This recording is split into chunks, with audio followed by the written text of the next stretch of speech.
Bonjour à toutes et un gros bisou à toutes les petites sorcières. Ici c'est Margot. Donc je fais cette vidéo parce que j'ai été taguée par la chaîne Le Bosquet de Cain. À vrai dire, je ne sais même pas vraiment le prénom de la personne qui a la chaîne Le Bosquet de Cain, mais j'aime bien son avatar parce que c'est Circé. Et donc voilà, elle m'a taguée pour un challenge au sujet de c'est Get to Know You Witch ou Get to Know You Witches, Get to Know You Witch, et qui pose des questions à propos de notre positionnement de sorcière.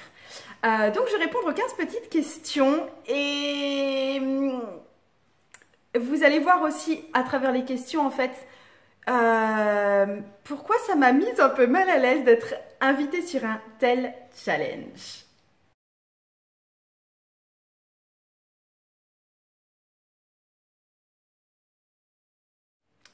Je suis Capricorne, ascendant Poisson, signe lunaire en Scorpion. Et honnêtement, ça me va tout à fait. J'aime bien me reconnaître dans ce signe solaire du Capricorne qui est très persévérant, on va dire, focus comme ça, très terrien aussi. Donc j'aime beaucoup mon signe solaire et je me reconnais parfaitement dans mon signe solaire. Après, est-ce que d'autres planètes me décrivent également? En fait, quand je regarde mon thème astral, j'ai 3 planètes en Vierge. Donc j'ai quand même un bon profil de Vierge. J'ai 2 planètes en Scorpion, j'ai 2 planètes en Capricorne. Ce qui pour moi serait un bon descriptif de la parfaite chieuse. Et en fait, je crois pas que je suis quelqu'un, je crois vraiment pas que je suis une chieuse, je pense que je suis plutôt quelqu'un de facile à vivre. C'est là où ça dénote un petit peu mon thème astral par rapport à comment je me sens réellement et comment je vis les choses réellement. Et puis, donc j'ai un côté très vierge. Parce que j'aime chercher la petite bête, je suis assez critique, je peux être un peu perfectionniste, j'aime beaucoup travailler, j'aime beaucoup les rituels, enfin voilà, j'aime beaucoup toute cette inscription-là. Et c'est là que je vais parler un petit peu du challenge et pourquoi je me sens mal à l'aise par rapport à ça, parce que c'est mon côté vierge qui remonte. Et bien figurez-vous qu'il y a quelques temps, enfin vous pouvez voir sur ma chaîne YouTube, il y a des vidéos qui se rapportent à mon rôle de sorcière, mais plus ça va, moi je me sens sorcière. En fait je crois pas, je me définis pas moi-même comme sorcière. C'est pour ça que quand j'ai vu que j'étais taguée pour ce truc, je me suis dit moi j'y réponds pas parce que je me sens pas sorcière, je me sens travailleuse spirituelle, je me sens travailleuse énergétique, ça c'est évident, mais sorcière dans le sens de préparer des choses, travailler avec les plantes, pratiquer des sortilèges, voire jeter des sorts carrément, qu'ils soient en positif ou en négatif. Je me reconnais pas du tout là-dedans, c'est pas du tout ce que je fais. Pour moi, c'est plutôt de l'inspiration, des lectures de signes, de tarot, d'énergie, mais je manipule pas ça. Voilà, c'est vraiment ça. Je ne fais aucune manipulation et c'est pour ça que je me reconnais pas comme sorcière en fait. Je suis désolée, je tombe à plat dans ce défi, mais mon côté vierge qui reprend tout et qui dit « Ah non, mais c'est pas vrai, ce sera plutôt exactement ça », vous dit que je suis désolée, mais je ne suis pas une sorcière et je ne me définis pas comme sorcière.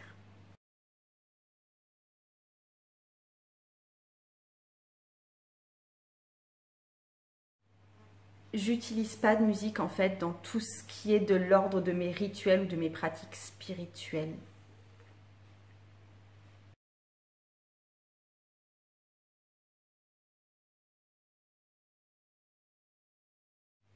Alors, je ne chemine pas vraiment avec des guides spécifiques ou des dieux spécifiques ou des ancêtres spécifiques. Enfin, si, je vais chercher des fois de l'inspiration auprès de certains ancêtres.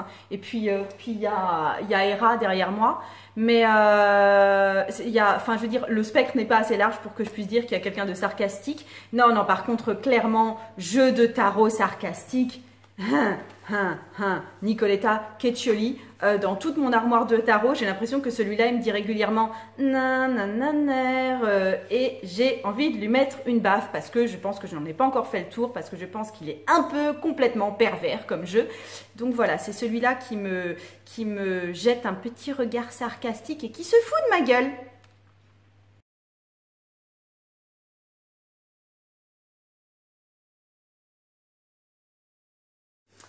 Alors, ben, tout simplement, comme je viens de dire, plutôt de m'être identifié un temps comme sorcière alors que je pense que je ne suis pas sorcière. Voilà, c'est principalement ça. Sinon, qu'est-ce que j'ai fait comme boulette?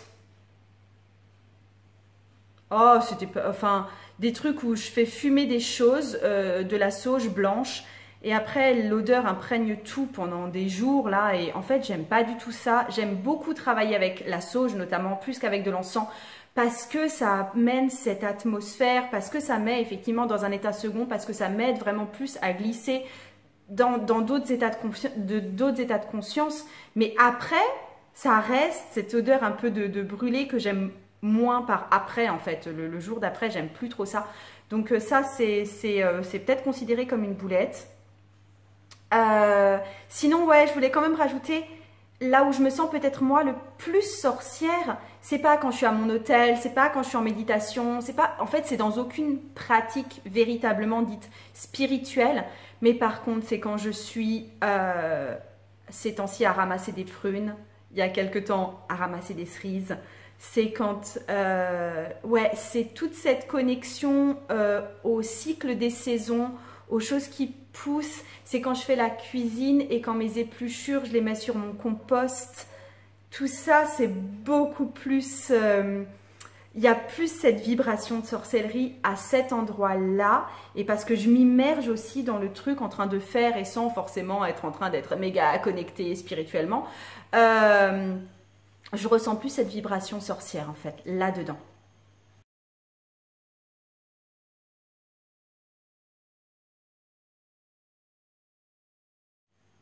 Non, j'ai pas forcément envie d'écrire un livre sur le thème de, enfin, sur ma spiritualité ou comment je pratique. Bah déjà tout simplement parce que je fais des cours en ligne et que ben c'est comme ça en fait que je diffuse, que je communique avec les autres, que je transmets ce que moi je fais. Voilà.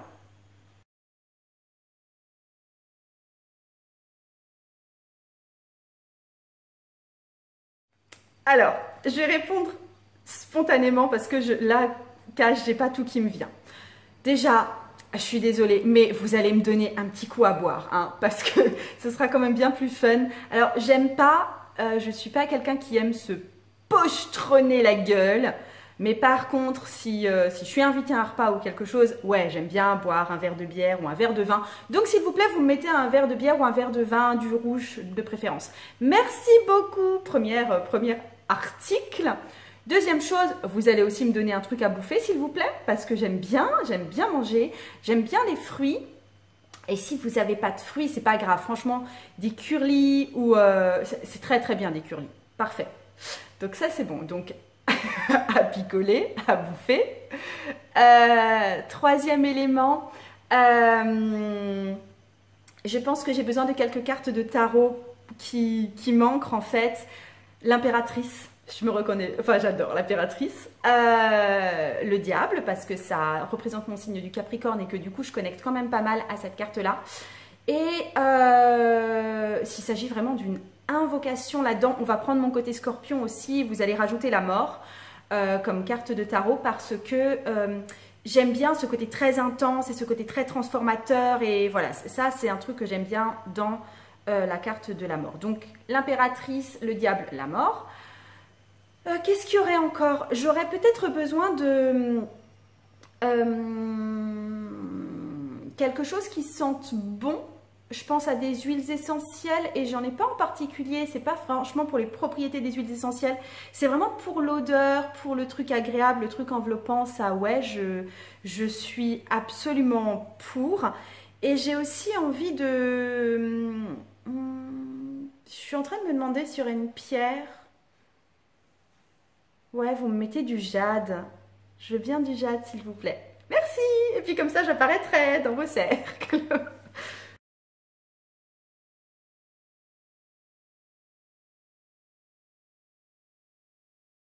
Alors, si j'étais un fantôme, j'aimerais bien être un gentil fantôme en fait. Et du coup, je pense que j'irais dans les maisons de retraite ou dans des hôpitaux ou visiter des personnes âgées, enfin, je veux dire tous les lieux qui côtoient de très près la mort parce que je me dis que je pourrais peut-être adoucir les peurs des gens et peut-être les aider à franchir le pas si eux-mêmes se trouvent près de mourir. Mais voilà, je me vois plus comme un gentil fantôme accompagnateur que comme un fantôme méga chiant qui va faire peur à tout le monde.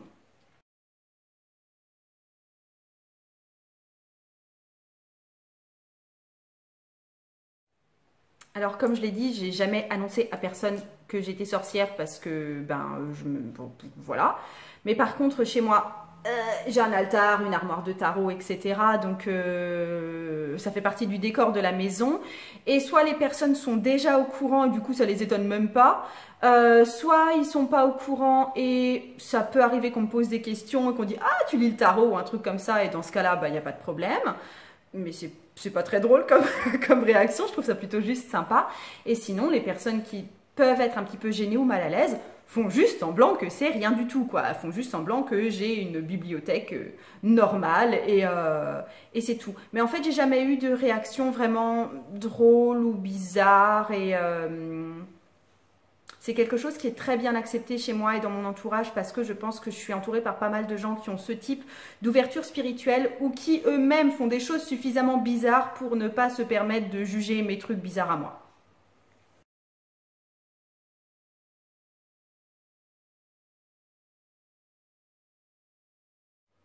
Non, non, non, non, je crois pas.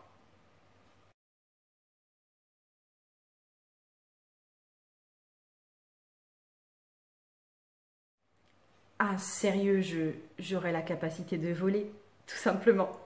Enfin, ouais, ça me ferait vraiment triper de pouvoir décoller du sol. Ah, ce serait trop bien.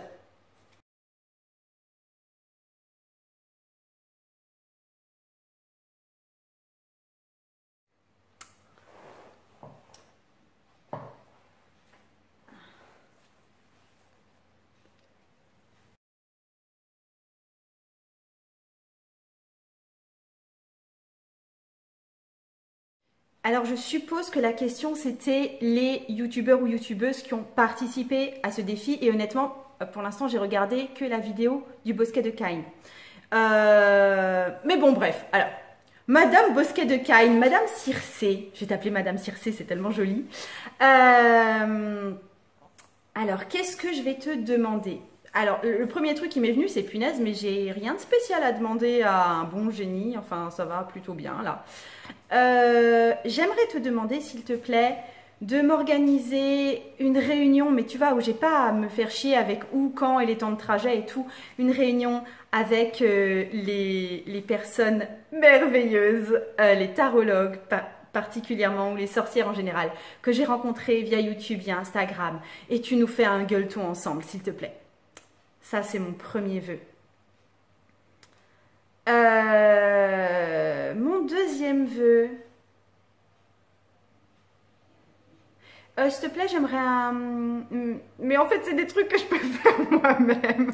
Alors, c'est chiant de répondre à ça vu que c'est des trucs que je peux faire.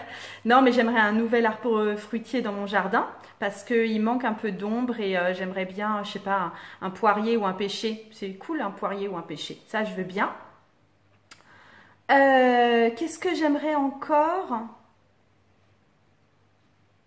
Ah ouais, euh, renvoie-moi en Écosse. Renvoie-moi faire des vacances en Écosse. Ah ouais, ça je veux bien. Oh, voire même, achète-moi une résidence secondaire en Écosse, s'il te plaît, que je puisse y passer pas loin de la moitié de l'année. Je veux bien. Merci beaucoup.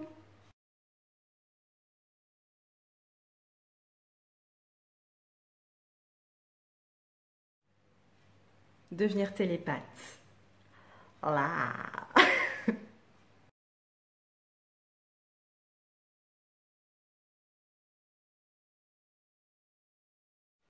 La question m'a fait rire parce qu'en fait, je pense que, alors, enfin, j'ai peur d'être ridicule en disant ça, très honnêtement.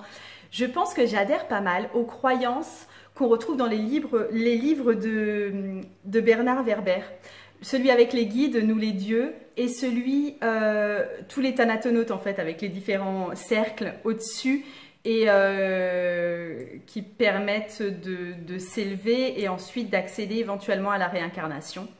En fait, j'ai du mal à dire que je crois à la réincarnation, mais je crois qu'on mène ces vies-là de façon simultanée. Je crois que quand on est mort, on bascule dans un espace, enfin dans le vrai espace entre guillemets, parce que je pense qu'ici, on n'est peut-être pas dans une réalité tant que ça. Je pense qu'on retrouve un truc où le temps n'existe pas et où on décide d'aller revivre un épisode de temps ou pas. Et ouais, je pense qu'on rejoint une espèce de non-temps et de non-espace, enfin pas espace en tout cas comme on le conçoit. Du coup, je pense que, enfin ouais, voilà, je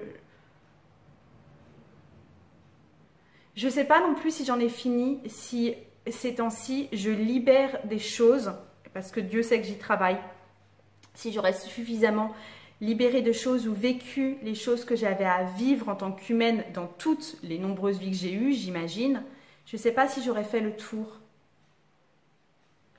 Je ressens, et je sens chez pas mal de personnes, cette idée de faire le tour, d'être peut-être dans les dernières vies, en fait, je ne sais pas. Vous avez cette impression aussi ?